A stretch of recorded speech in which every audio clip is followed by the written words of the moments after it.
Right, so should we get cracking? Look, it's 7 o'clock. Welcome to Am I Doing This Right? Which is the chat we're going to have today about body image, about just feeling fabulous in your own skin, ignoring what people think you should look like. And you look like and be like how you are, you know. So it's to anybody who doesn't like it. And with me is my very, very close pal, Miss Sarah Ledger-Sezel. Hello. So do you want to tell us a little bit about yourself, Sarah Ledger-Sezel? Well, yes, my name's Sarah. So we've got Sezel and Simons. I'm a lady. You are a lady. Actually, I'm not much of a lady, but there we are. And yes, I'm an educator of youth. I'm a writer, podcaster, along with my partner in crime here, Madam Simons. I'm the owner of a lovely little terrier. I've got some children as well, but they're grown up and I don't care about them anymore. They don't count anymore. Do you know, if I'd have had a dog before I had my children, I don't know if they'd have even existed. But Sarah, you should have saved that for your Christmas card. Sarah and I met on Twitter. It must be about 12, 13 years ago. It's a long time now, isn't it? And it was because we're both teachers on Twitter, and all the chats on the teacher chats were very sensible and very, you know, people used to get ever so cross about all sorts of theory and stuff. Paper clips and very cross about all sorts light switches. Yeah, and Sarah was always the person who'd turn up on a chat and say something a little bit ridiculous or a little bit rude or a little bit out of order, and always hilarious. And I thought, who's this? Who's like, you know, being the one where I thought, oh, we're going to be pals, was there was a really serious chat about that you were hosting on Jaws. And halfway through, somebody went, well, Steven Spielberg. And I went, what? Steven Spielberg directed Jaws? And you did one of your big, and I thought, oh, right, yeah. Well, yeah, and I think, was it something, it was something about feminism, wasn't it? Did you start the chat with where my bitch is at? Oh, yeah. And I thought it was just brilliant. She's with EZ, obviously. Yeah. So yeah, and then we became friends from there, and we've been on loads of holidays. We speak most days. Sarah knows all my secrets, and I know all of hers. Or at least I think I do. So yes. So today we're talking about body image and self-confidence. So Sarah, why are we not even ideal? Why are we appropriate people to talk about body image, self-confidence, self-esteem, and feeling fabulous in your, you know, with who you are? Because, Sarah, I was brought up in the 70s, you were brought up in the 80s, when there was a very, very clear definition of what it was like to be a young woman. Not just behaviour, not just how you spoke, not just how you were educated, but very, very specifically about how you looked. And neither of us conformed to that, either by choice or lack of choice. And we'll come to that later, because actually it's not always within your choice. And we've had a journey. Both of us have been women of size, and we have, from the conversations we've had, and you'll stop me if I get this wrong, but the conversations we've had, we have struggled. We've struggled with coming to terms with body image. We've struggled with coming to terms with needing approval all the time, and then realising that actually we were never going to get that approval. And we've kind of come out the other side with a bit of joyousness about, oh, right, actually, this is who I am. I can accept this. And for me, there's also been a period of time, and I think you've had this as well, when I've looked back and gone, oh my God, I was walking around looking absolutely gorgeous. I thought I was really ugly. I thought I should be really ashamed of myself, and I wasn't. And it feels like a massive, massive waste of time and energy and emotion. So we are the right people to talk about this, because we've gained wisdom. we've gained enlightenment, and there's some stuff to pass on. Yeah, and it isn't that either of us were born confident and happy with what we looked like and relaxed in our own skin and kind of um okay with it all. It's been a trek, hasn't it, to get to this Yeah, point where, like, if you don't like what I look like, don't fucking look. Do you know yeah, what I mean? And it's taken a while to get there, and it's really, really liberating to be at this place where it's like, what I look like is for me and not for yeah, anybody else. And if I choose to do my hair, if I choose to put makeup on, if I choose to wear high heels, again, that's for me. If I choose to go out with no makeup on, my hair in a fright wig and a pair of slippers, that's also for me. It's nobody else's business what I do or do not look like. And there's this idea, isn't there, that everybody has an opinion, and people can think what they like about appearance, and they can have their own opinion about what I look like or what you look like, but that's absolutely their business, none of mine, none of yeah, yours. yeah, It's absolutely fuck all to do with me what anybody thinks about my appearance. And that is also really, really liberating. Not to feel judged by somebody else's thoughts um on appearance, and just like not even recognize them. yeah, yeah. There is a lot. There's a lot of that. Um, for me as well. I'm still coming to terms with the fact that I wasted so much time. I look back at myself and I think, oh, why were you so worried? What were you so bothered about? And I work with young people, and there's a stage of your life where you are particularly self-conscious, and maybe that stays with some people the whole of their lives. And I look at young people who sometimes judge themselves by other people's standards, by what somebody said, by the slightest remark that somebody might have made that's wounded them and somehow damaged their confidence. And I feel quite angry about that. And I feel it's really, really important for us to connect with young people that are having those kinds of issues, and talk about how we manage it and deal with it. Yeah, yeah, absolutely. And it's some of those comments do stay with you, and it takes a little while to get in the days when you cared. And it's Yeah. quite hard to get rid of them.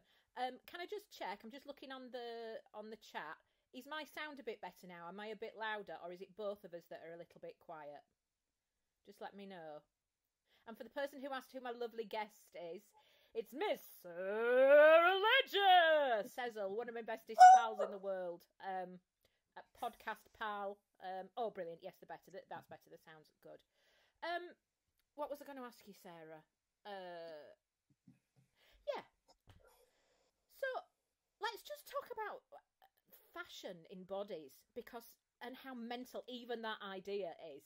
Just because you said about in the 70s and the 80s, and how the fashion now for what is the ideal body, what is this thing we should look like, seems to me it's a Kardashian-esque type thing where there's a bum, a teeny weeny weeny little waist, Did you see the comment? waist like that, big pair of knockers. But Did the you main see? thing is this huge, like, balloon bottom, teeny waist. Where does she keep her organs? That's what I want to know. Did you see that comment that somebody made on our Facebook page the other day? Somebody had put apparently Marks and Spencer's, maybe not, I don't know, but some retailer is selling pants, like knickers, with a big padded arse on it, because being skinny with a big arse. It's like, all you need to do is dedicate yourself to a little regime of mashed potato, 2 or 3 helpings, and you'll have a huge, big, firm arse. Do you know, it's the Life of Pi, isn't it? Which is a completely different book and theatre show. But maybe we should make an alternative Life of Pi. Yeah. It's just about eating pies. Yeah, that seems to be what is desired now, the ideal shape. When I was in my early 20s, the ideal shape was it was called heroin chic at the time, which I think says, oh, you need to know. It was just like somebody like a beanpole with nothing, somebody absolutely skeletal. That was what people were aiming for. Obviously, I didn't aim for it because there was absolutely bloody no chance. But that was the fashion. But in the 80s, when we were teenagers and growing up, the fashion was hardly any bum, massive pair of knockers. Yeah, chebs were all the rage, weren't they? Chebs were all the rage, weren't they? Yeah. And also, that was in the extremely dodgy young girl page 3 time, wasn't it? Yeah. Which, do you want to explain what page 3 is to the young people? Yeah. So page 3 and was to people who aren't in the UK, because it is frigging mental. Years ago, when I did comedy, somebody said, "Oh, and here's introducing me onto the stage." He's dead now.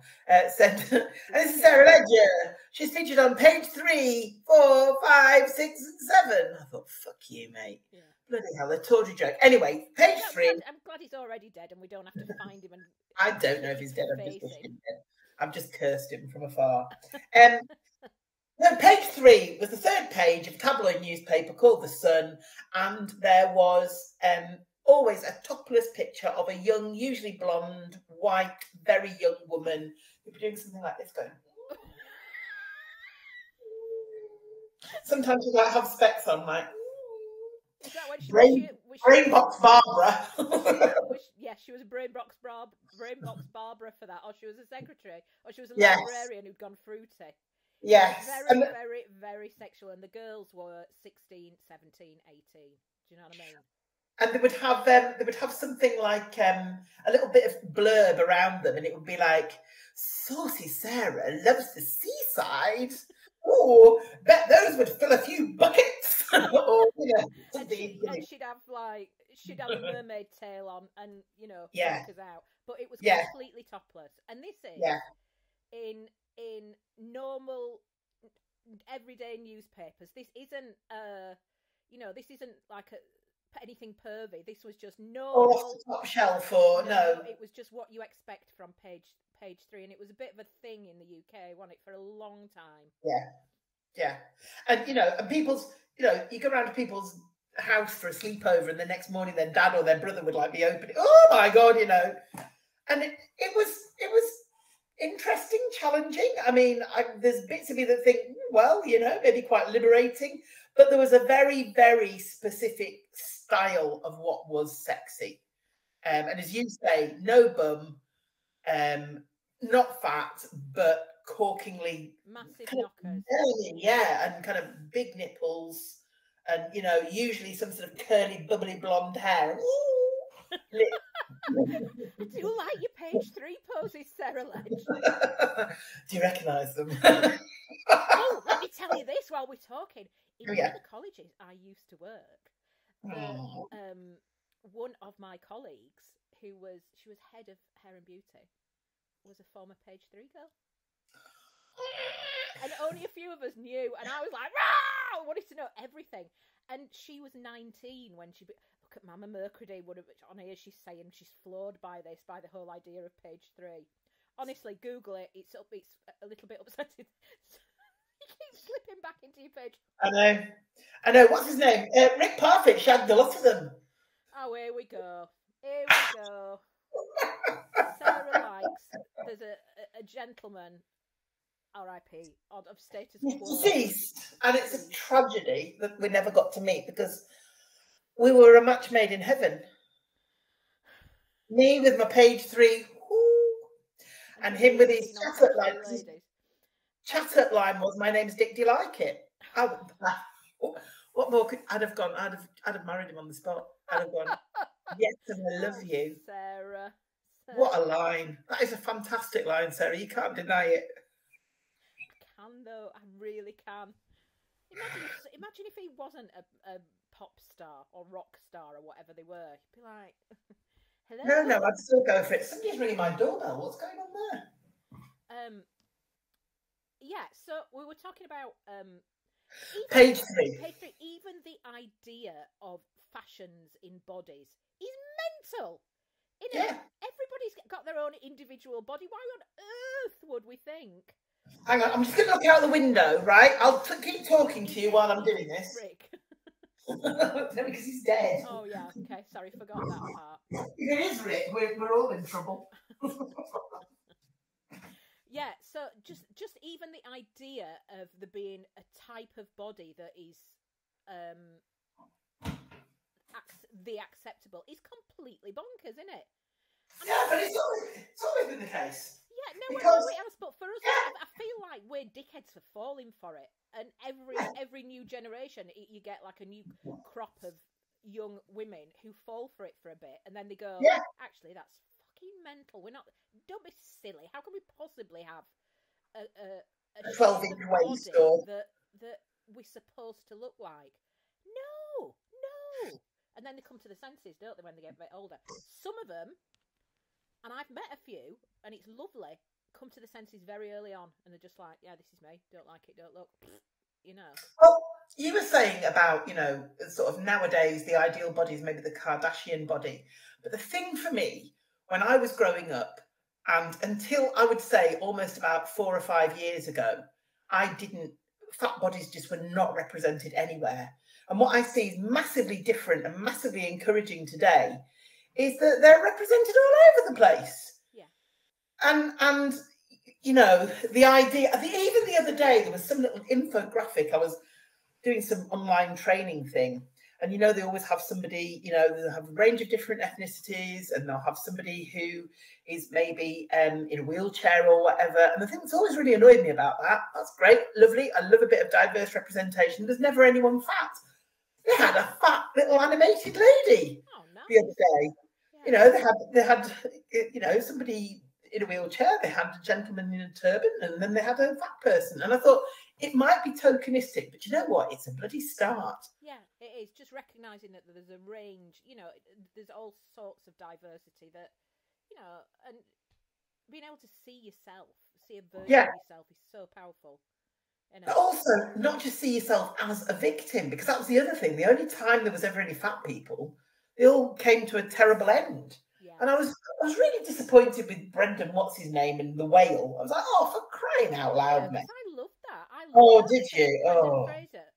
Yeah, I did not like it. I thought it was really beautiful, and I thought it was about his inner life, and I found it really, really hard to watch.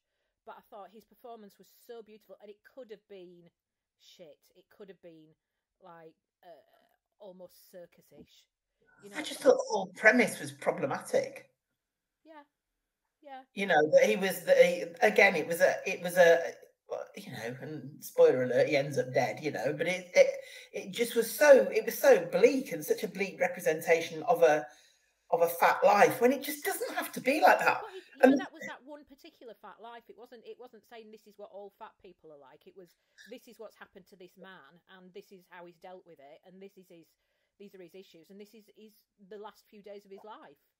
I could live with that if we saw more representations of fat people doing other more positive things, And I can't remember who it was said to me. We were making a film. I did a bit of filmmaking stuff with did a media course years ago. I taught it, and somebody came and he said, the thing is, you can't have a fat person in the scene without it being an issue.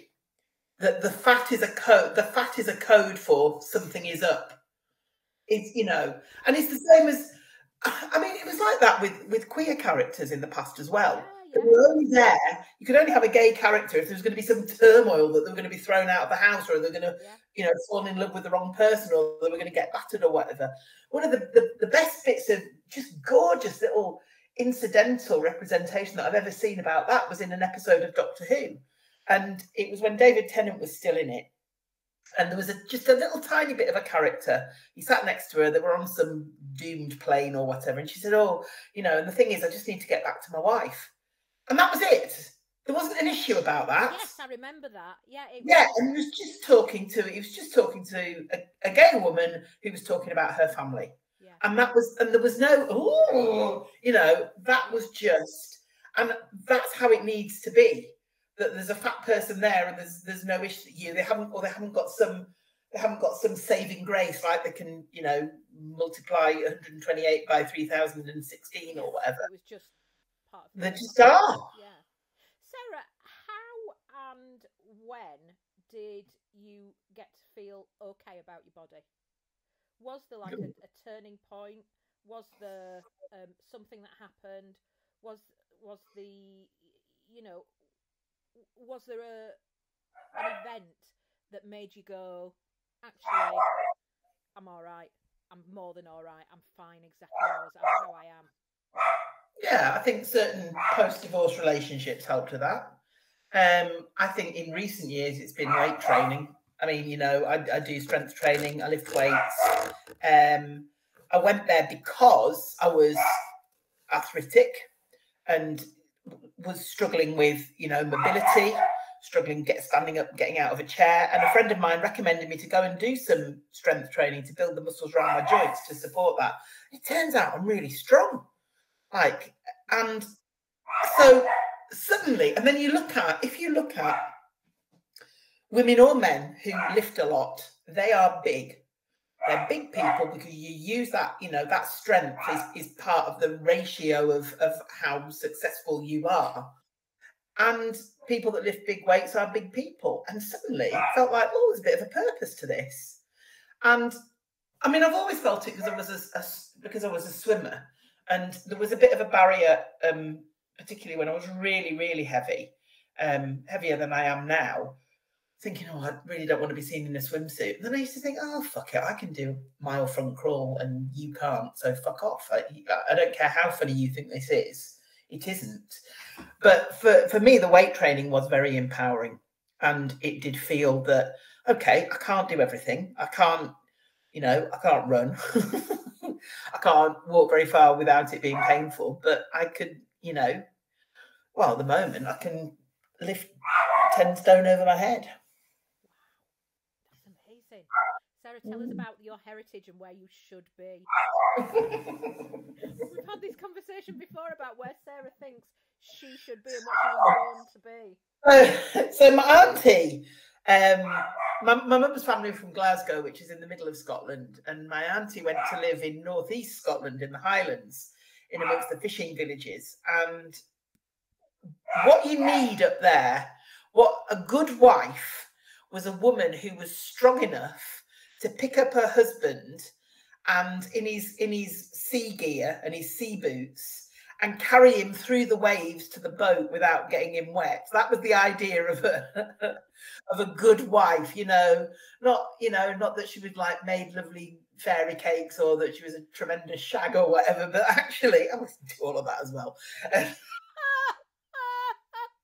One doesn't exclude the other. Triple threat. Fairy cakes, shag, carrying a little fisherman over your head. You should see my fairy cakes. Oh dear, right. So yeah, so carry a fisherman. Yeah, so you just stride through the waves with a fisherman over your head. Yeah. Right. Deposit him. Oh, you Back see, you go. Well, Give birth to an 8-pound baby. Mine are not strong at all, but my bottom half, my legs are really, really strong. So if you and me were like chopped in half and put together, that'd be tragic. It would be a medical miracle, but it would also be, you know, there'd be one who was, you know, not the finest sort of physical specimen in terms of strength, and then there'd be another one who was like frigging Wonder Woman. The one feeble kind of, you know, chubby lady. And then there'd be one like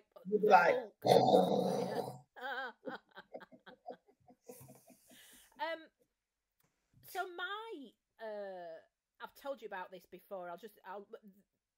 My kind of epiphany from spending years absolutely despising my body, feeling like, because I was an actress and a singer and all of that, and the whole thing was more about appearance than anything else.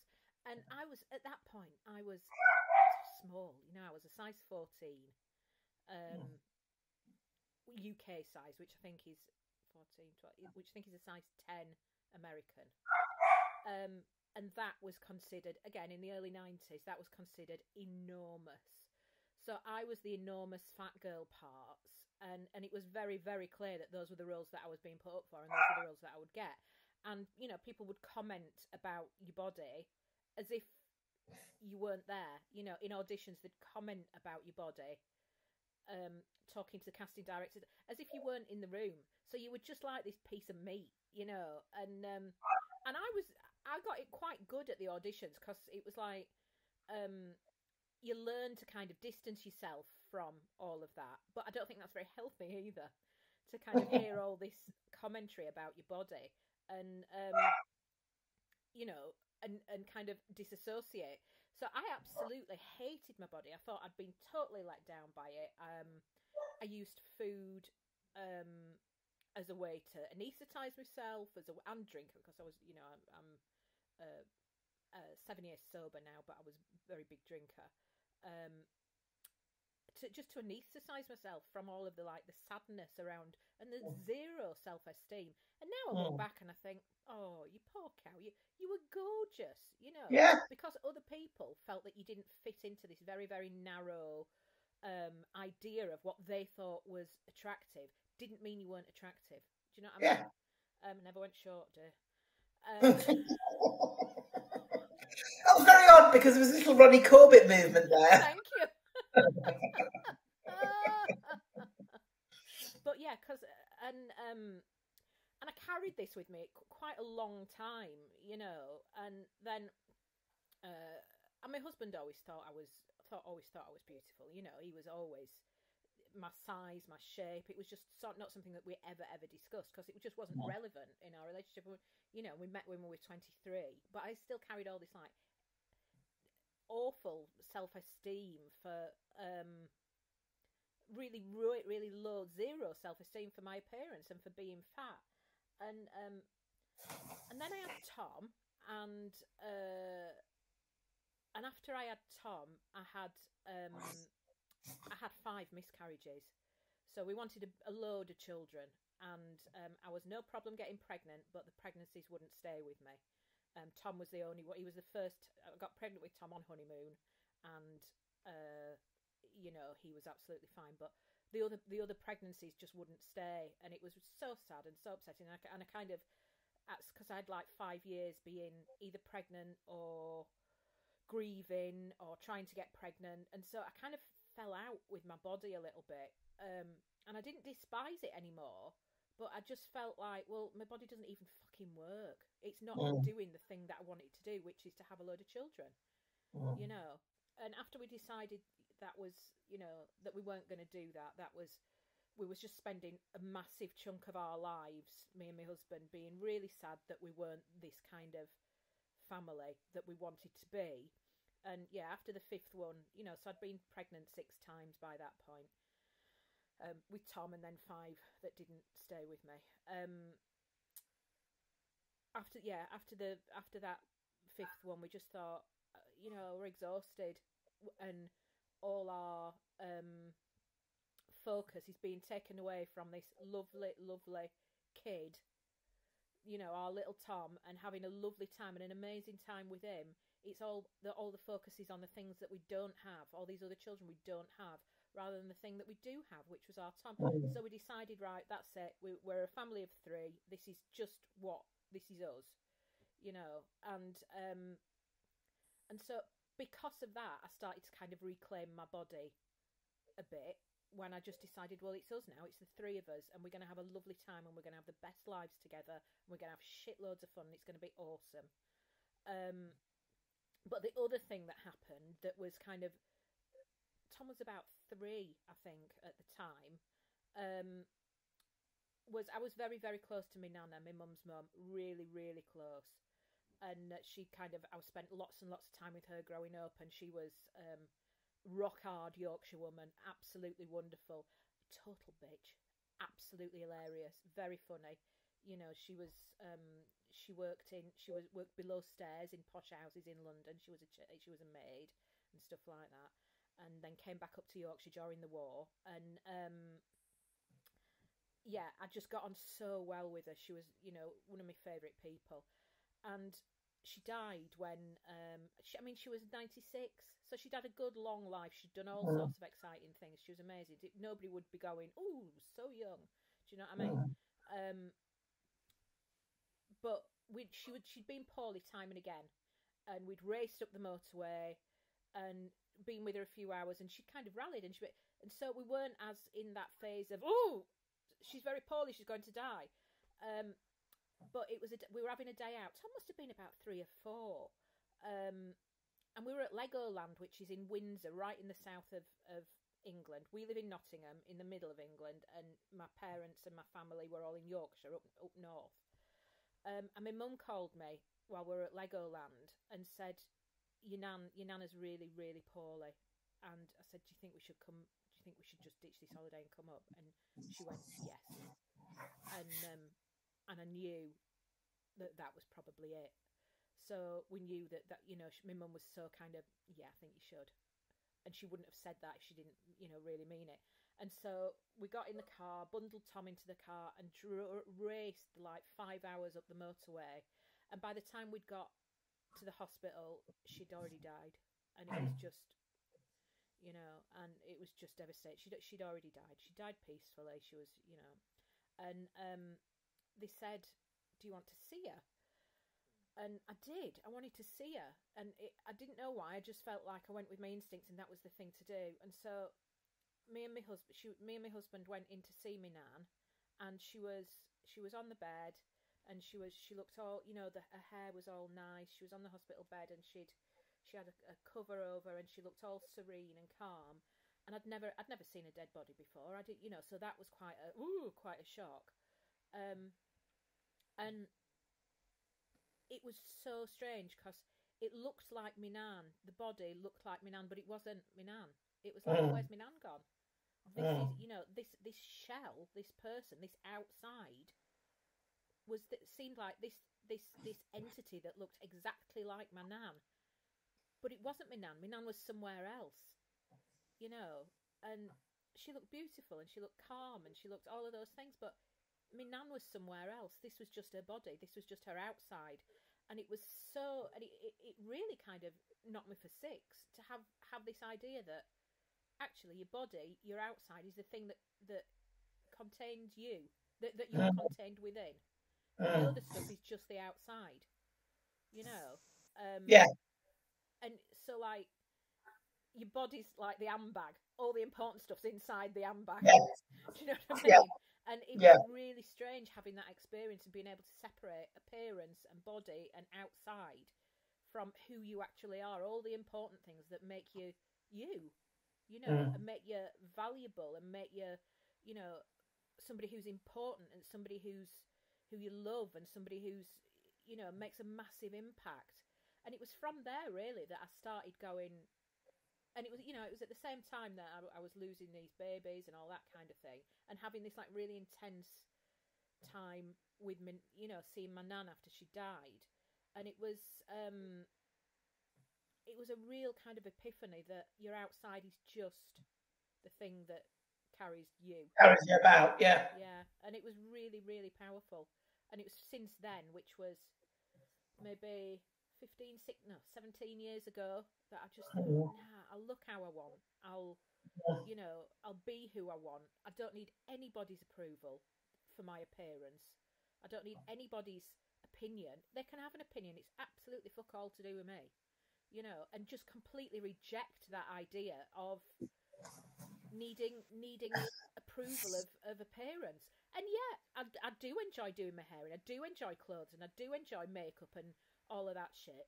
But it's just fun. It's not. It's just a way of being creative with my outside, rather than something that I feel defined by. Yeah. And well, for me as well. The other, I mean, it was for me. It was much more recent, and I think it was about 5 years ago. I read the thing about Beyonce dreading being on the scales every day. Or, dreading being weighed. And my thought was, my God, she's the most beautiful, talented, powerful woman in the world. Yeah. And she's bothered about whether she weighed. And I just thought, we're all the same. We've all got the same dreaded secret that we're worried about putting things on and taking things off. And for me as well, the other really important thing is for people of size and people who are carrying weight and are trying to lose that weight is sometimes you just live in the future and you don't live for now. It's like, when I lose this weight, I'll be whatever and I'll do this. And actually, well, just you haven't got time to wait for that. Just get on with it. Yeah. Buying And clothes at 3 sizes too small that you'll fit in Yeah. the future as an incentive. No, wear the clothes now. Buy what fits you, what you feel lovely in. Wear them now. Yeah. You know, never mind all this. My future self will be like this. You know, Yeah. your future self might not exist. Do you know what I mean? We've only got the moment, and as maudlin and deep as that sounds. You know. And also, well, the thing I used to do is not buy things that were too small, but keep things that were too small. I mean, I had a pair of size 12 trousers that I kept for about 25 years, like, and wistfully looking at them. One day I'll get back into them and like, fuck off, who cares? Up in the loft, I've got a mini skirt that I used to wear when I went through a very thin phase. And even then, when I was very thin, it was like, oh, you're too thin. You know, when I was well, that's it. 17. And it's a size 6 is this skirt, this mini skirt, that's the smallest denim mini skirt in the world. I mean, it's about the size of a piece of kitchen roll. And I still got it upstairs, and it barely would fit on my arm. And why do I have it? I don't know if I've got it as some sort of memorial to... A memento. Yeah. No, I do remember these trousers. They were jeans, actually. I trousers. They were jeans, and they were pair of slacks. No, they were quite expensive. And I think I only ever wore them once, and I had to lie down on the floor, and my friend had to insert the hook of a coat hanger in the zip.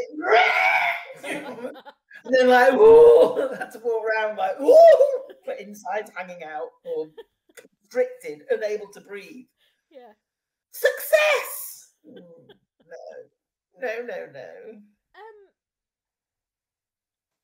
Let's talk about people who are unkind about body shapes, and what we think about them. Have you ever encountered... Sorry, I'm just putting my phone back on so I can see my list of questions. In case we go wildly off topic, which we might. We haven't talked about our dogs. We haven't talked about boobs that much, because we do talk about boobs. We do talk about boobs. I was thinking, because I've lost a bit of weight recently. Yeah. Sorry, I'm already going like that with my boobs, talking about them. I've lost a bit of weight recently, and I was thinking, do I want my my 1995 boobs back, which is up here, you know? Or am I happy with my 2024 boobs? I was thinking, actually, I like my boobs being, you know, they're not like shoulder pads anymore. They're not like Mickey Mouse ears. They're a little bit further down, because, you know, I'm 50. Gravity. Yeah. And I thought, if I was going to get my knockers, would I get my knockers done? And I thought, no, I don't think I would. Because, and fair play to anybody who wants to get the knockers done, or wants to, you know, do things to themselves to make themselves feel how they want to feel. But I thought, I quite like, if I had to get them done, they'd have to put, what are you laughing for, Sarah? No, I'm not laughing at you. I was thinking about, I don't care about that stuff. No, you don't. I really don't. Like, well, we went on holiday. I've got some way to go with that, haven't I? But I was thinking, if I did get them done, they'd have to put, what are they called? I was thinking of the man at the swimming pool. In Greece. Just let me finish. They'd have to put things. Yeah. What are they called? Not inflatables. What are they called? I don't know. I don't know. No idea what you're talking about. They put in. It's not inflatables. What's it called? Silicone. Yeah, they're implants. They have to put implants in. And I quite like that. Me knockers are soft and jiggly and all of that. And because I was really thinking about it, would I, as I am losing some weight for health, you know, because all of this fat stuff we're talking about, we're not deaf to the fact that, you know, being overweight can impact your health. You know, it doesn't matter. I don't care. Even if you said to me, "I'm losing weight because I want to look really, really thin," that's fine. Who cares? Yeah.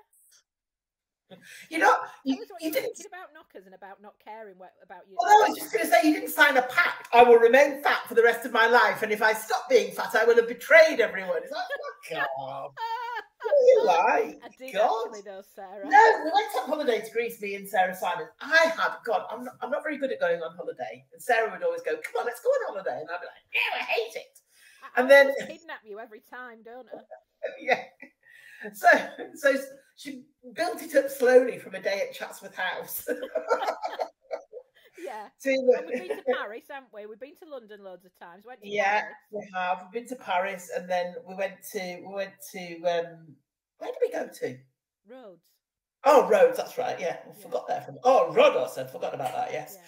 Yeah. So we had this, and it was, for me, it was an absolute.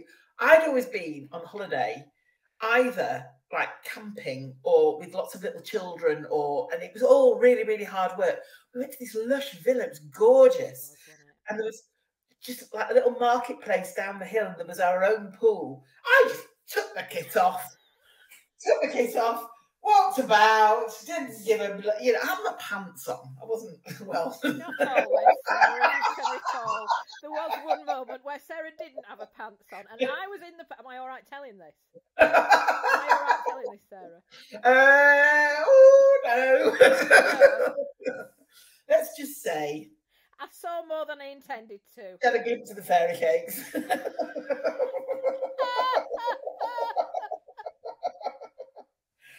Yeah. I wouldn't wear clothes if I didn't have to. If it wasn't a kind of legally binding thing, I wouldn't bother. So I was just like walking about, and a couple of days later, I kind of said, "I'm not used to it though, aren't I? Because I do like being covered up. I'm getting better in recent times. I'm getting a lot better at having my kit off and being, comfortable with that. But generally, I'm not a naked person like Sarah is. Yeah, I like to and rag off, fling all the clothes off. And but it's like a toddler. It's that kind of way, isn't it? It's nothing like sexual or sexy. Oh no, I'm not like. You're not like, oh, it's just. It's like I have my clothes on. It's like a toddler, like a little child who could just goes, no, I don't like my clothes, and takes them all off. So I spent a lot of time in the pool bobbing about with just my pants on, and there was a very sweet man who would like climb up over a little ladder to come and clean the pool, and every now and again he would surprise me. You get more than he bargained for, wouldn't you, dear? I don't think he was bargaining for anything, poor man. And he would go, "Hello, ladies." Hello. I tell you what, it was in like a rapid drain pipe though, wasn't he? When we asked if he wanted a cup of tea after we finished his. Oh, he sat down and told us all about his family. He was very free. He was very sweet. He was very sweet. But yes. So Holly is just put. What have I stumbled upon? Well, we got loads of pictures with me like, whoa, in the background. And I've had to draw little bikini tops on Sarah. Because it's Chebs aplenty, isn't it? In the Chebs aplenty, that's right, yeah. Yeah. I forgot what we were on about. Sarah? We were on about... arseholes who think that they can have an opinion and tell you about what they think about your appearance. I had a really wonderful therapist who said there are 7 billion people in the world. Why should you listen to this one shit opinion? It's like, oh, yeah. And who cares? Well, it's easy for me to say that now. Who cares? I had an interesting thing that happened in last October, actually, because my weight has always been the punchline of a joke within my family, and it continues to be. And Sarah sometimes is not very comfortable with that. I think some of the things that I occasionally have words, don't I? I sometimes think some of the things that my grown-up children say are hilarious but awful. Whereas Sarah's like, I have a face. I'm going. You're talking about my mate here. Do you want to try saying that again? I know she's your mother, but you're talking about my friend. But I mean, about it. Go on, say that again. I dare you. But you see, well, when you were talking about auditions and people just talking about it, my family was like that. I can remember meeting one of my mum's aunties, and she went, "Oh, she's a hefty big lass, isn't she?" And my mother went, "Yes, she is." I was about 15, like, and afterwards I said, "That was a bit much," and my mother went, "Well, it was true." So, what I got from my family was more subtle than that, but was things like, you know about the when I was 15, we'll give you £100 if you lose a stone. When I was 15. Yeah, well, my dad said if you get heavier than me, you'll have to leave. And it's properly like you'd be really pretty if you just lost some weight. Oh yeah. And all of the look at that girl there. She's very slim and she's got lovely big boobs. You'd look just like her if you could lose 2 or 3 stones. You know. So that's why that's my. It's never the open. You're fat. There was. Oh yeah. It was always, a bit more. But it was funny as well. Like my mother would say things like, if I was getting change, my mother would go, "Oh, that reminds me, we're going to have a leg of pork for."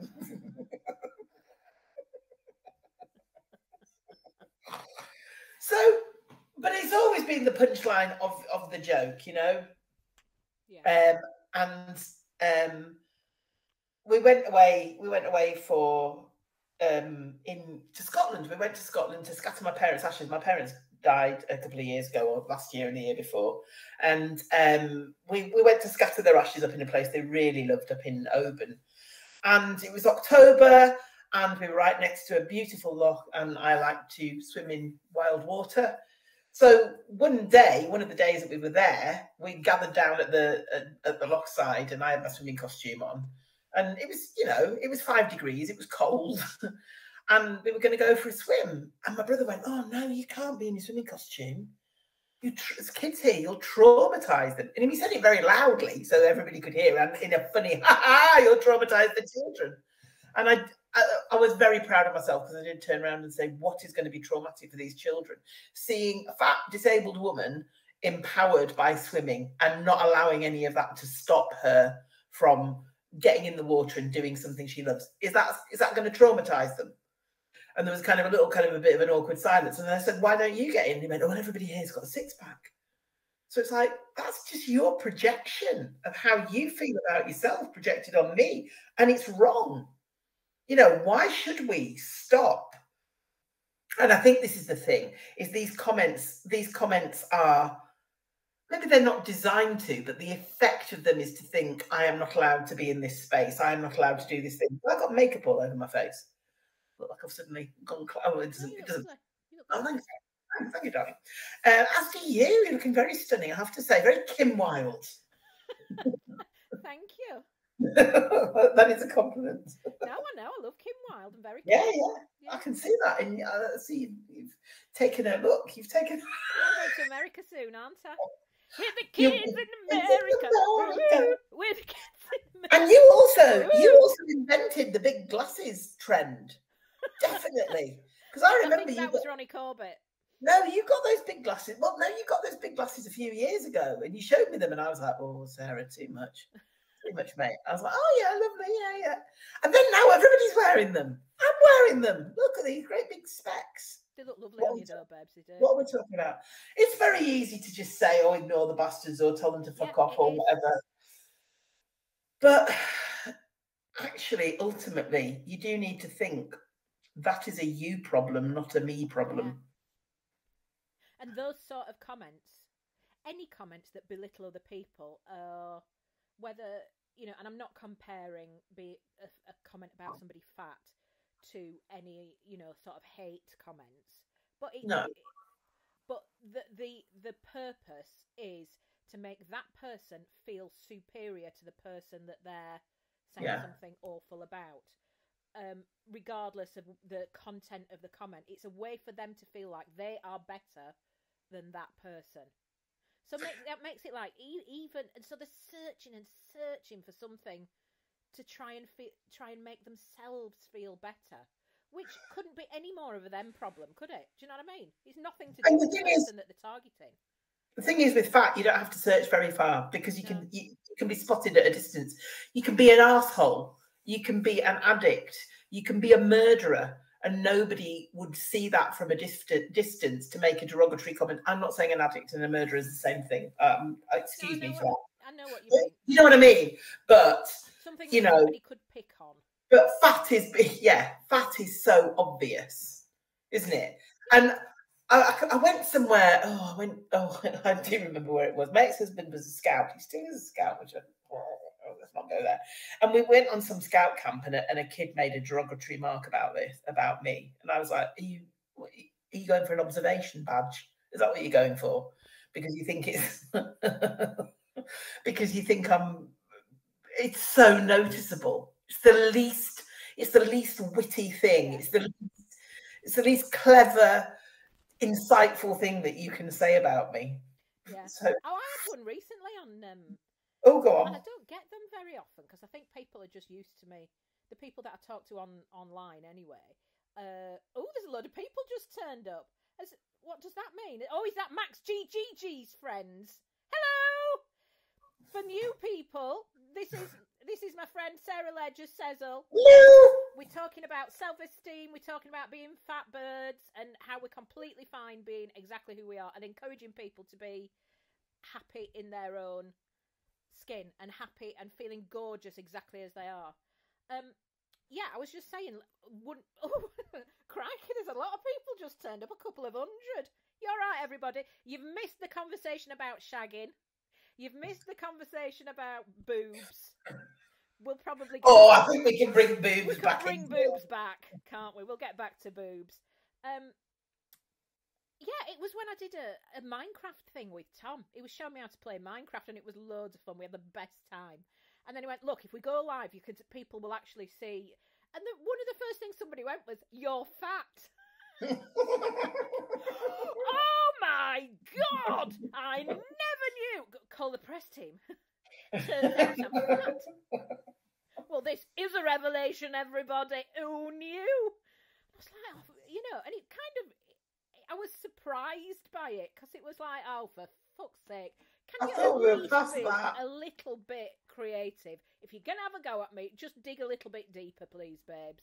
Because I think Max GG has removed some of his friends because we've suddenly gone down 100 followers. That 100 people watching.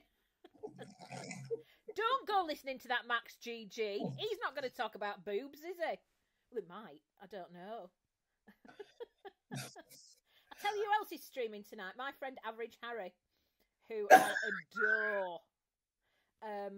So maybe people are watching Mr. Harry as well. And we do have some excellent conversations, me and Average Harry. He's a loose cannon. He loose cannons all over the place, but he is marvellous. Yeah, going back to talking about, I just saw a message from somebody saying, let me just see. Somebody who said about being, it was their experience of being called, having somebody, oh yeah, that was it, talking about an obesity sort of lesson at school and how mortifying that was. Tell you what, try having to teach one. I've told you this, haven't I, Says? Haven't I told you this? Yeah. When I had to teach a class of young women, as it was, about the dangers of obesity. The dangers of being fat and how awful it is. And it was just because I'd been given this thing. I was doing a favour for someone who wasn't there, and I said I'd take a class for her. And it was mortifying. But I tell you what was so sweet. At the beginning, I was just thought, I don't know how I'm going to manage this unless I just say, we all know what is happening here. I am a big fat woman, a big fat gorgeous woman, telling you about the dangers of being a big fat woman. Okay? This whole thing is about how awful it is to be fat, right? This is what I'm supposed to teach you. We know health-wise there are all sorts of things like that. But I don't want you to be nervous using the word fat in this group. I know you're not having a go at me. I know that it isn't some secret, ooh, she's fat. I know I'm fat. The jig is up. I know I'm fat, But this is what we've got to talk about today in this class. And they were so sweet. The girls were so sweet. And they found it really, really difficult to say the word fat. Really difficult. And I had to say it for them sometimes. Where, they found it hard to say obesity. They found it hard to say fat. And I was like, babes, you can say it. You can say fat is not an insult. It's not an insult. It's just a descriptor. I have fat. I'm a fat woman. I'm also gorgeous. I'm also a million other things. fat is just one of them, and it doesn't cancel out all those other things. It doesn't make Yeah. me feel any less. And I know you're the same, aren't you, Saz? Yeah, absolutely. I've told you about my lads. They were in detention, and there was my year 11 lads at the time, and a couple of little ones, and one of them ran away from the detention, the little one, and one of my big lads said, "Run!" to me. "Go on, miss, run!" And everybody, the whole room, fell out laughing. So afterwards, when everybody had gone, I said to them, "Right, come on, I need to talk to you about this. That was disrespectful." "Why?" "Well," I said, "you know that the idea of big fat lady running is funny." And they were like, "Oh, miss, you're not fat, miss. You're not fat." They were farmers. "You're not fat." And I said, "Well, if I'm not fat, what am I?" And one of them went, "I'd just say you've wintered well." Because that's what you do with the cows in the byre over the winter. You put them in the byre and you feed them dry food, and they plump up. And it's like, I've wintered well. I like that though, Sarah. I feel we've both wintered well, haven't we? Certainly have. But it is that thing of like, they don't want to say, the admission, to say you are fat feels like that they're insulting you. And it isn't. It's a, it's not an insult, it's a descriptor, and yes, as you say, commandeered, hasn't it? It's been stolen as the biggest insult that you could possibly say to a woman. Yeah, so calling somebody a cow is one thing, calling somebody a fat cow, the worst thing you could possibly say. Which is just ridiculous. And it's the most obvious and the least important thing about me. Yeah. What advice would you give to young people who might be having a difficult time feeling confident in their appearance and feeling confident in their body and just general feeling confident?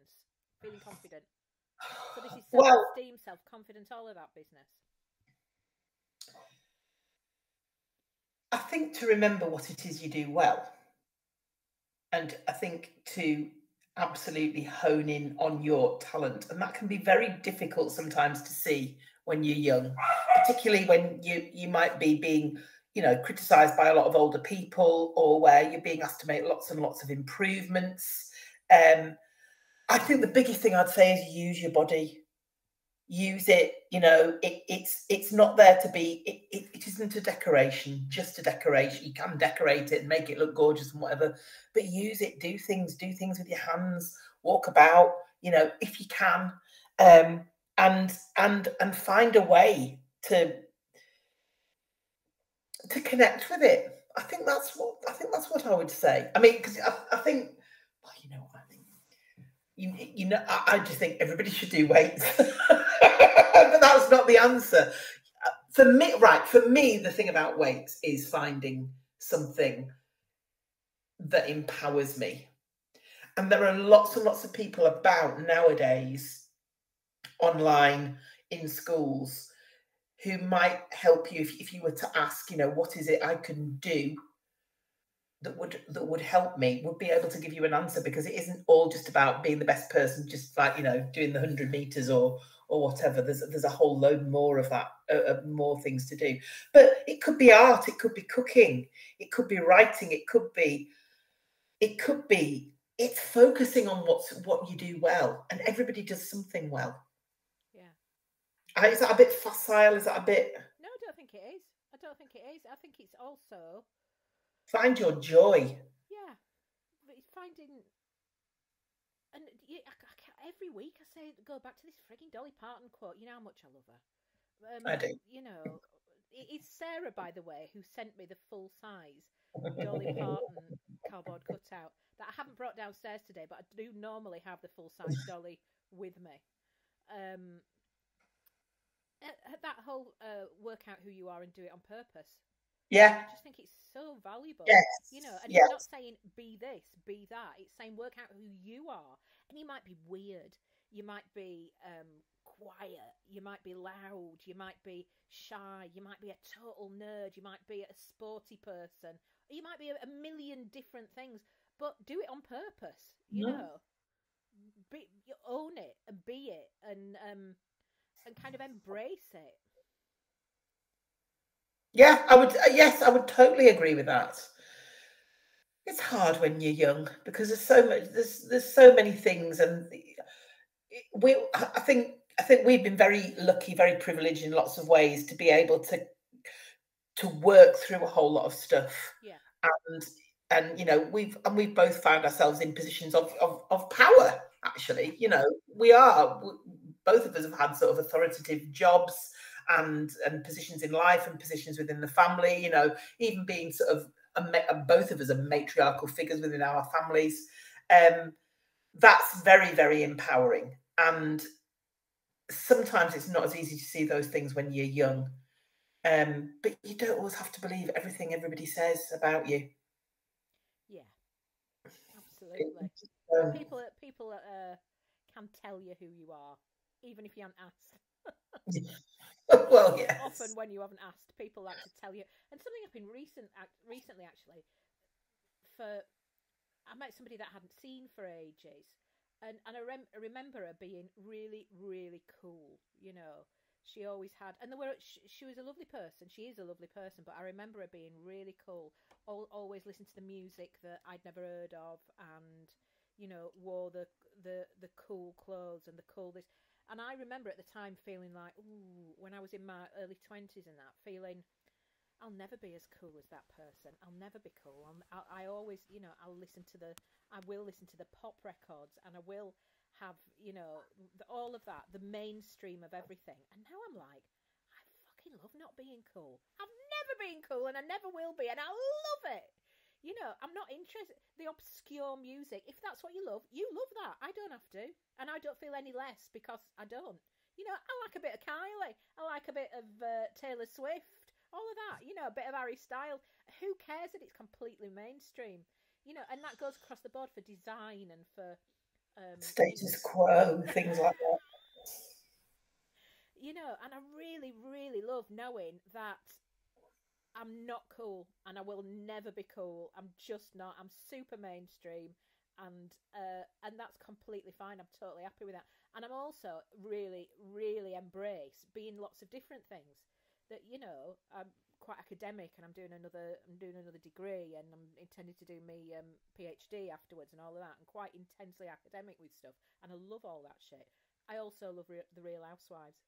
I also love like the naffest telly and the most ridiculous basic TV shows, and I love that. And it's fine to be those two things. It doesn't have to be that you're either academic and serious and learned and all that sort of business, or you're trivial and you like the trivial things and you like the silliness and the fluff and the camp and all of that. You can be all of these things at the same time. There's, you don't have to slot into this kind of one category or another. You work yourself out and you be who you want to be rather than feeling like dictated to. Yeah. Does anybody? So we've done an hour chatting.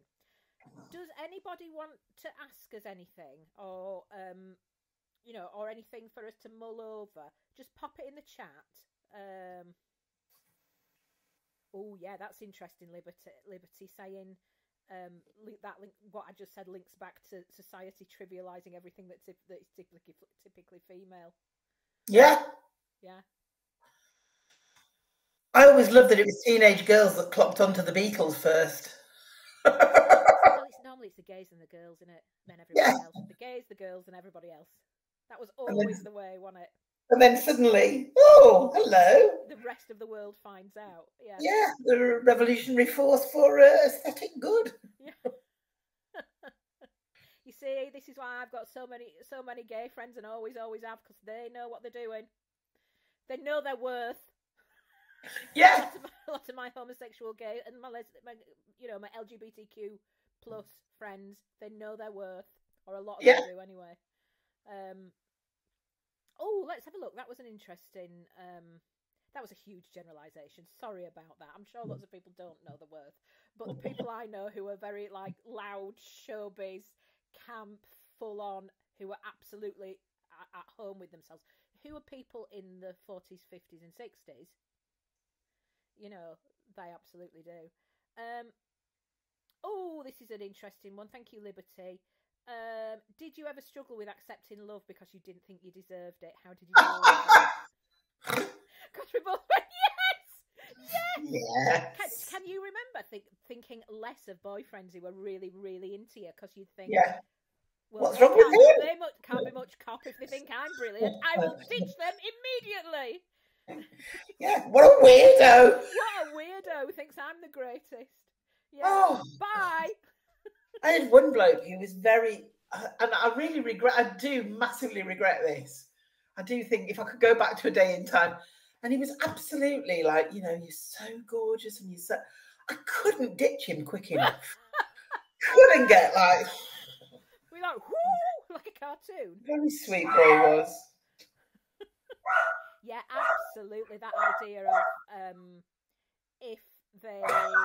if they think you're gorgeous, there must be something wrong with them because you think so low of yourself. This is many, many years ago. Now, He said to me, "I love your laugh." I'm going, yeah, and that is correct. No, he said, "I love your laugh," and I was like, "Get out of here, you pervert." Do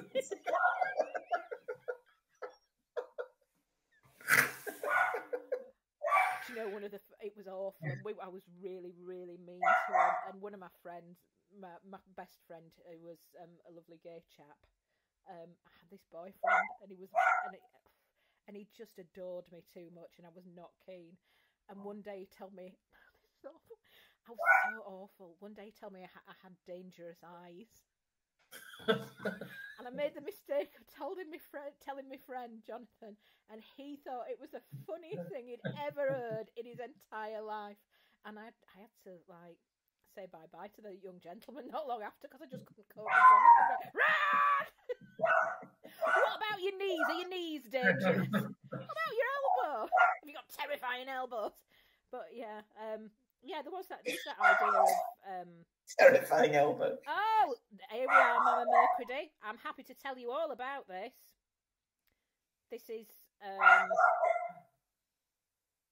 right, Mama Mercury. This is very apt. Ladies, what are your thoughts on the new weight loss drugs? I want to get them, but I feel a little bit bad about it. Now, I am very happy to tell you this, that I've been 2 months now on the Wegovy, which is the UK version of Ozempic.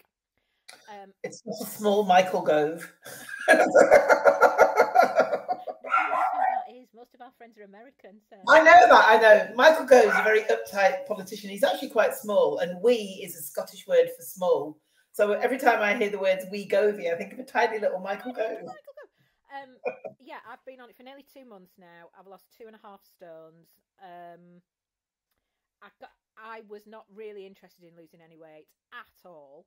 It's the same thing as the Ozempic, which Oprah was on. I wasn't interested in losing any weight. Completely fine as I was, but I've been quite poorly in the last 18 months. I've had ME, chronic fatigue syndrome. There's been something quite wrong with my blood that's shown really, really high levels of inflammation, and they couldn't work out because inflammation in your blood levels shows that there's something really bad going on that is being kind of masked by this inflammatory thing.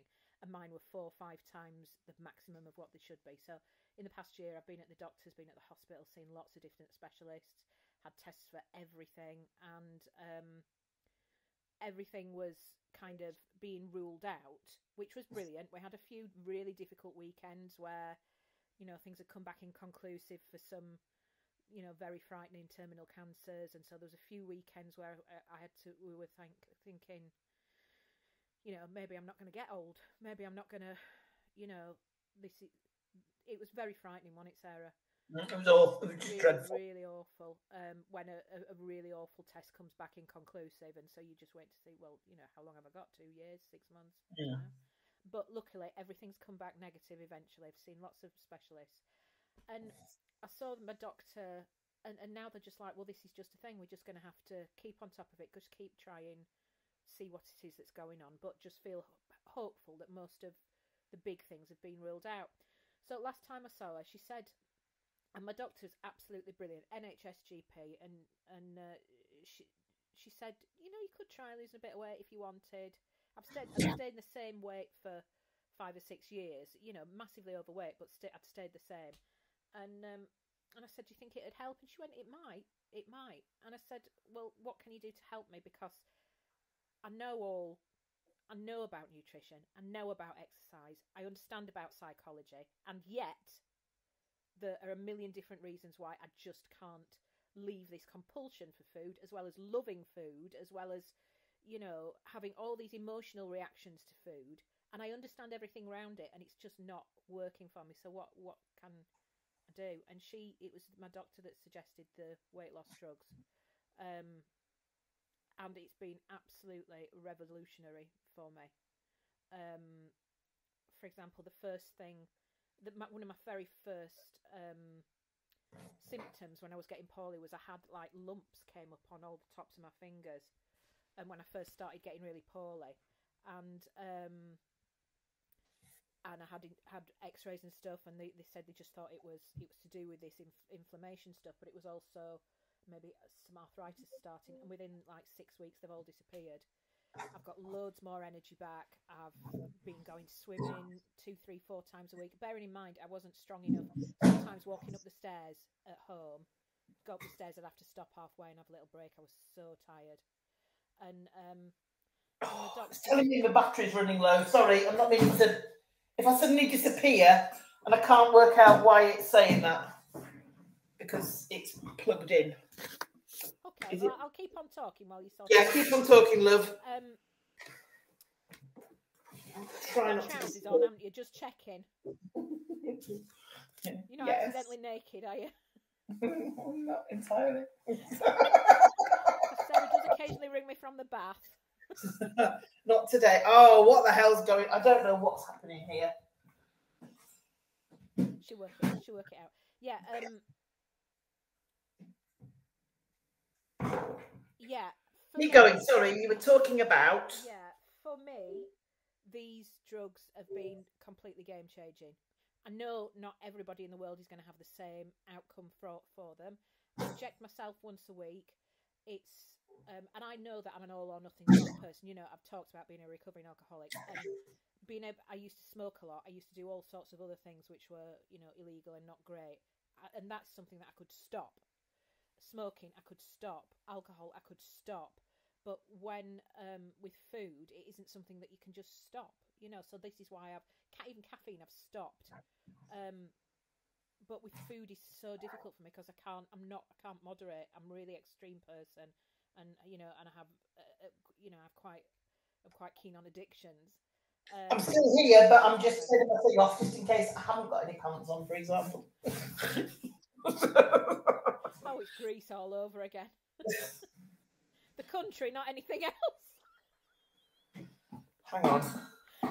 Yeah, so for me, these drugs are completely life-changing. Eating, it's completely taken my appetite away. So, but when I am eating, and I make myself eat 3 times a day, you know, and I'm really monitoring what I have. So the food that I do intake is really, really good for me.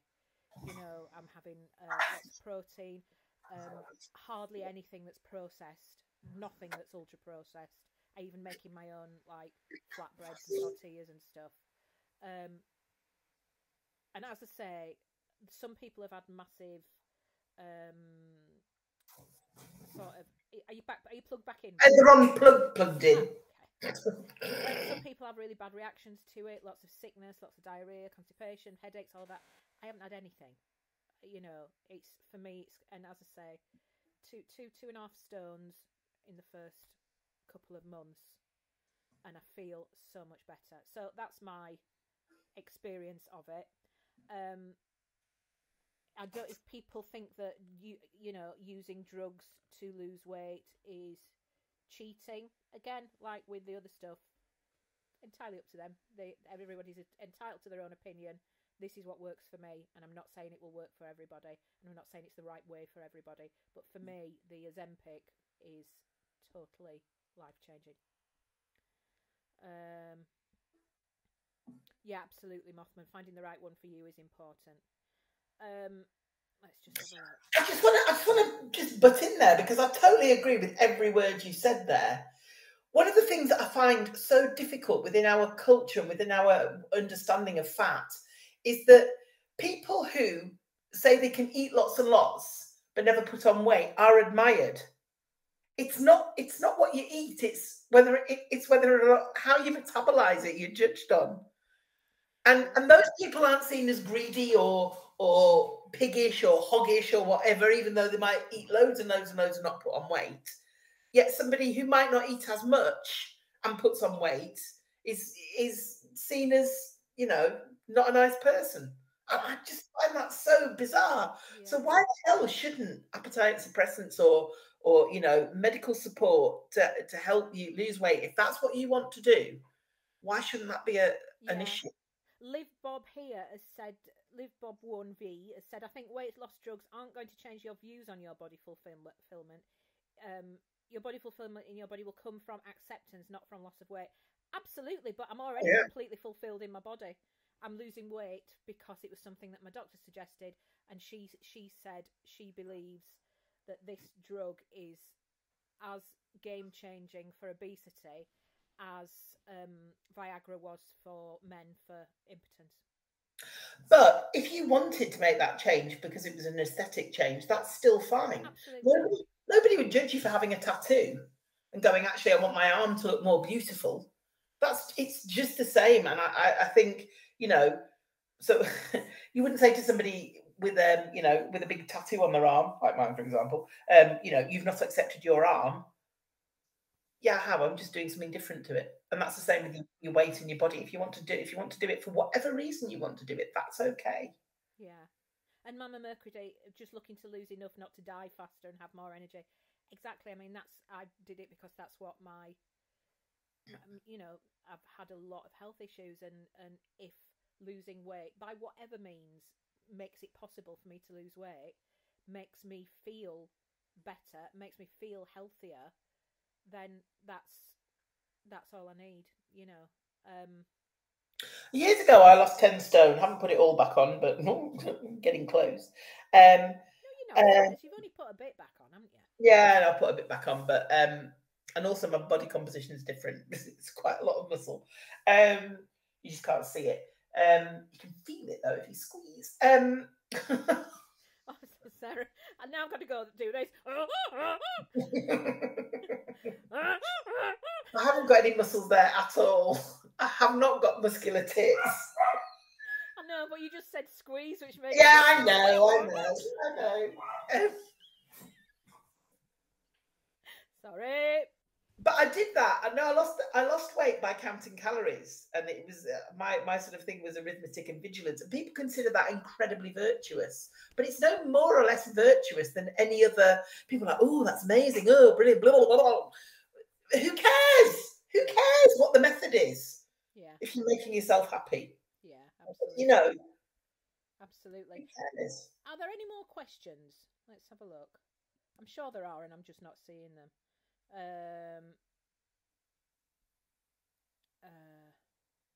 Noom worked for me to lose 30 pounds. That's good. Whatever works for you. Do you know what I mean? It really is whatever works for you. We shouldn't judge each other on this. You know, I have friends who've had weight loss surgery. I just don't want to have. I didn't ever want to have surgery. I just felt it wasn't for me. But for some people it is, and whatever works for you is, you know, the right way for you to go about it. And I don't know what the end game is for me for this weight loss, because I wasn't really interested in losing weight. It's just for my health, you know. And I think it's that what we were talking about earlier. And for me, it's really important to have lots of lovely clothes that I love wearing and I feel gorgeous in, which I do. I have lots. I have a wardrobe full of beautiful clothes that are my size. The size I was before I was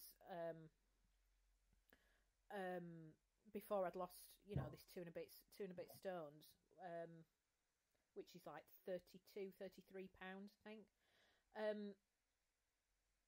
And I feel very happy and very lovely in my clothes. And it's another thing that, you know, like going on holiday is always like a pleasure now. It's never a packing to go on holiday is a pleasure, because it's never like, oh my God, what am I going to wear? I've got lots of beautiful clothes that I feel lovely in, that are right for hot countries, or for, you know, for whatever.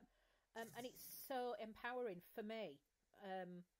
to be able to do that and not to be, oh, if I just lose 2 stones, I'll feel nice in that dress. Nah, fuck that. You know, wear what suits you and what you feel lovely in. Oh, nothing at all. We've got another holiday lined up in July, so she's. Oh yeah, we're off to Morocco. Oh yeah, but there's no private pool this time. I know, Sarah. So you might have to keep your clothes on. But we've got a lovely balcony each. Oh, I know, you said. Yeah, it's so a you'll be able splendid to balcony. So let's have a look. J Debs, I think an important thing for confidence is dressing for your body. And I know many say dress as you want, which is true, but a lot of the time some trendy pieces make you feel worse. Wear what suits you and your style. Yeah, but I absolutely agree with that. Absolutely. But it's for you to decide what suits you. You know, it's not somebody else's opinion that I think is... Well, I think it's not anybody else's opinion to decide what suits you. If you want to wear something that everybody else says you look horrible in, but you think you look gorgeous, wear that. Wear what you think you look gorgeous in. Let's have a look at this other one. Liberty. I feel like being plump as a young person is a weird situation because a lot of the time when I'm looking for clothes, the stuff is catered for older women and... older women and mothers. And don't get me wrong, I love older women and mothers, but being young and fat doesn't mean I should have to miss out on feeling pretty and wearing the latest trends that all my friends are wearing. Absolutely. And I remember that. Don't you, Sarah? I do. And I mean, the things I wear now, that I think, oh, this is really comfy, and these weren't available. And then I think, actually, they were. You just wouldn't have been seen dead in them when you were 22. You know, because, yeah, there needs to be a little bit more leeway, acceptance, variety for young people. Yeah, and it is much better now than when we were young, isn't it, Sarah? I mean, well, the only place you could buy clothes that were above a 16 were from Evans Outsize. Evans Outsize. So you actually got told off just for going in there because it was called Outsize. Why would you go anywhere called Evans? I can remember seeing it on the high street and just thinking, God, I hope I never have to go in there. Yeah, J Debs, I totally know that was what you wrote was exactly what I was saying. We were agreeing. So if it came out wrong from my face, sorry about that. And we were completely agreeing, babes. Are there any more questions? Let's have a look. Any more questions or anything for us to talk about? I totally think, although there's more representation, I still think it is harder for younger people to accept their bodies. I believe. I mean, I might be wrong, even though there's more, and because you know you're still working out who you are, and it doesn't. I don't think it's a coincidence that you and me were both 40s and 50s before we properly got to grips with feeling absolutely gorgeous as who we are. See, I can remember talking to a friend of mine when we were in our 20s, and she was a woman of size as well, and she's an incredibly beautiful woman. She always was, she still is. And we were talking about our bodies in despair, and we were talking about what part of our bodies we liked, and we couldn't think of anything. And at one point she said, I've got nice wrists. And that just breaks my heart that either of, and I kind of agreed. Yeah, your wrists are all right. Yeah. What the hell was going on that we just were so oppressed by the idea of being young people are less oppressed than we were. I hope they are. I feel like there's more conversation about it. I feel there's more conversation about it, and I feel I don't know, there's a certain awareness, but it doesn't matter what size a person is. I think a lot of young people have those body confidence issues. Yeah. And if you just remember, you know, Beyonce worrying about whether she's put on half a pound or not. God. Oh, Sarah, there's a marvellous one here. Let me go on. And this is more for you than me because, as you know, I'm a married lady. And I've been married since 1926. Since Victorian times. This is from Liberty. Using dating apps is weird being plus size as well. not Sarah, not that you're out on the town, you know, at it left, right, and centre, but you are a oh the dingle lady, oh the dingle lady. I was doing the dance there. I wasn't quite sure whether you were having some sort of turn. Medical emergency. Using dating apps is weird being plus size as well, because some people won't even consider swiping right on anyone plus size, and other people have weird fat fetishes, and it's like, I just exist in this body, man. It isn't who I am. That's so interesting. Yeah, and I think in my dating app days, I never really used dating apps. You see, they weren't invented. The internet wasn't invented when I was doing the rounds. In my Guardian Soulmates days, when you would, like, you know, send your phone number, there were just a huge number of fat fetishists. Anybody who said, and maybe it is because they were just like, exactly how large are you? Do you think they were having impure thoughts while they are? Oh yes.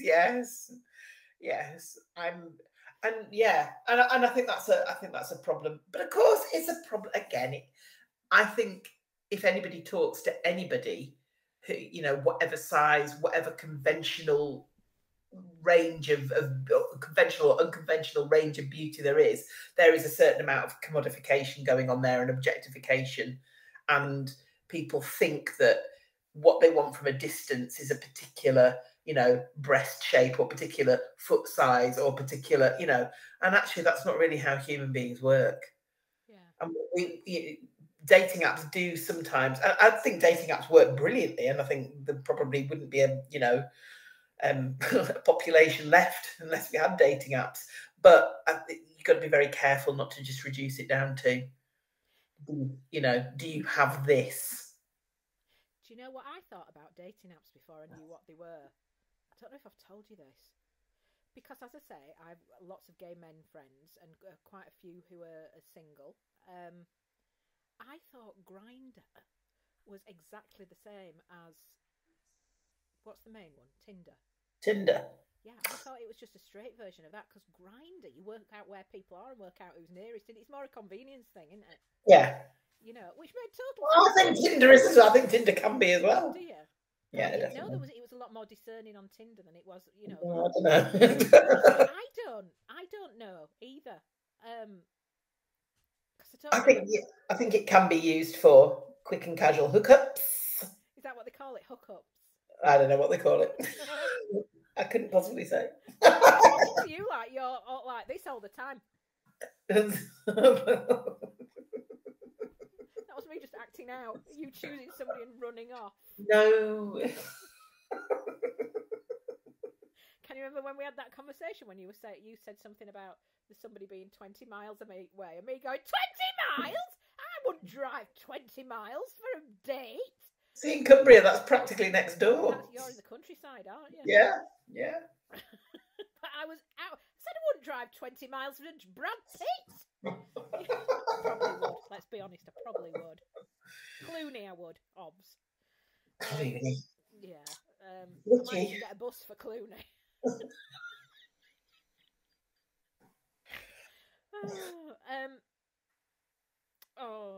J. Deb saying, I grew up mid-sized and hated myself, but literally was just a healthy kid who carried weight differently. It's so real. It is, you know. And Faye Kicks has said, I think media pushes ideals of diet culture and unrealistic bodies for young people, resulting even the most average-sized people feeling the need to diet and over-exercise to look like praised idols. Absolutely. And it's kind of always been the case. Yeah. I do like that there is kind of conversation back at that now, though. You know, the whole idea of bikini body.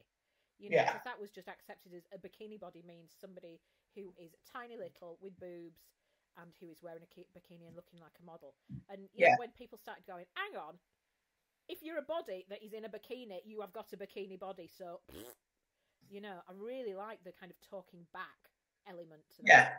You know, and that we do now with social media and, you know, because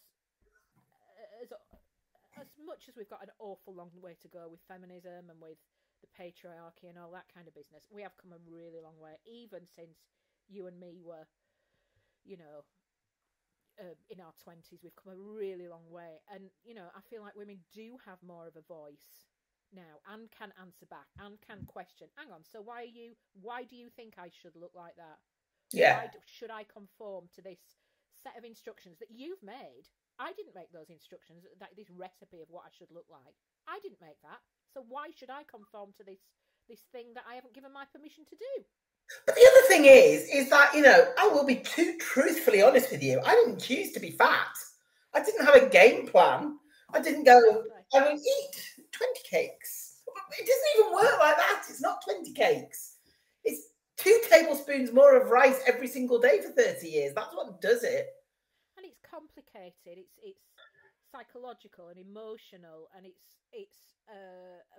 food can be a punishment, and it can be a reward, and it can be an aesthetic, and it can be joyful, and it can be I love you. Yeah, it can be all these different things, and it's a really, really complicated thing, and I think far more complicated. Well, from my point of view, far more complicated than addictions with alcohol or with drugs or with cigarettes, you can just leave whatever somewhere else, because you can't just cut it out and go, you know, this thing isn't working for me, let's, you know, move on, sort of thing.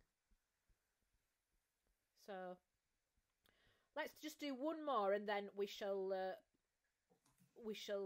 get cracking. What haven't we talked about yet, Sarah? We've talked about what would you tell yourself when you were 16? You could go back. Oh, I'd tell myself I was fabulous. I would tell myself that I didn't have to be this. The idea of what I thought I should be was other people's opinions. It was nothing to do with what I actually wanted to be. I'd tell myself that I was completely fine as I was. My appearance was fine as it was. It was, you know, I'd tell myself I was beautiful and that I was, you know, I was enough. I was enough. You know, I absolutely would. And I'd tell myself that the people who pressured me into being something different and being something other than what I was, that wasn't to do with me, that was to do with them. That was them manifesting all their issues and their insecurities on me. You know, it wasn't to do with me. It was to do with their status or their own body issues. It was nothing to do with me.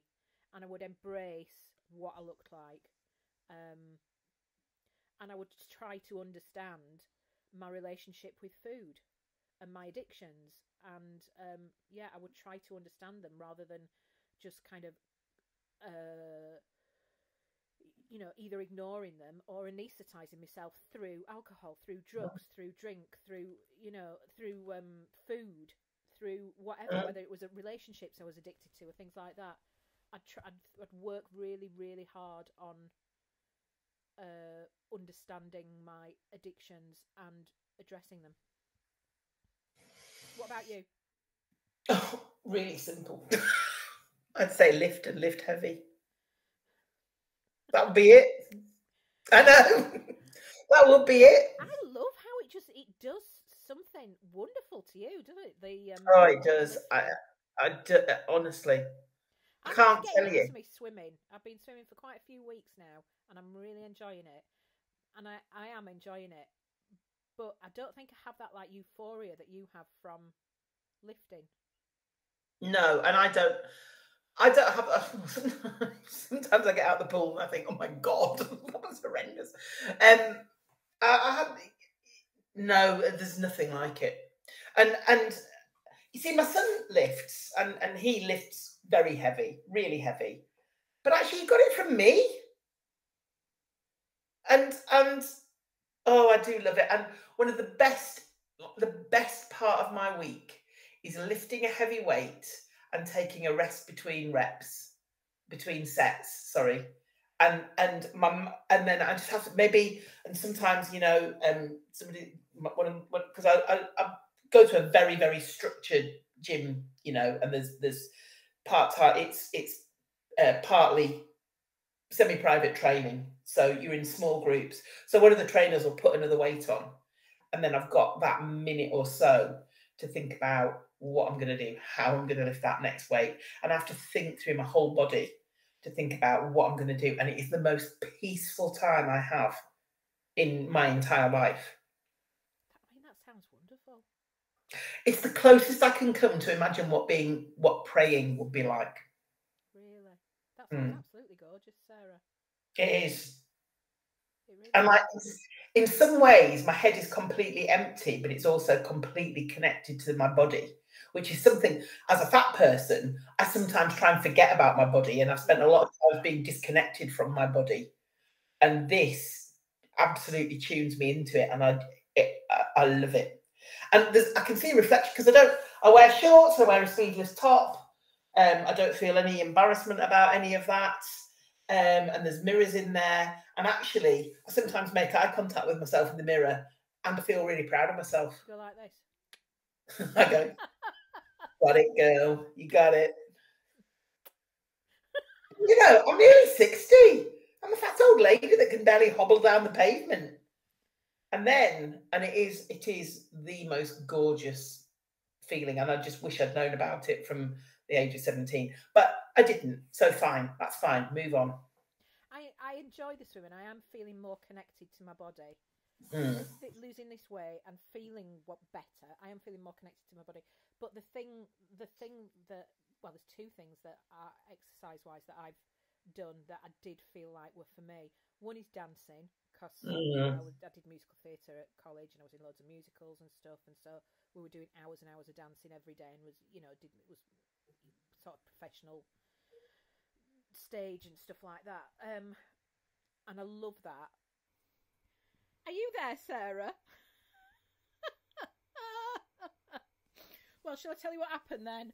I was so excited about talking about dancing and yoga that I forgot to check. And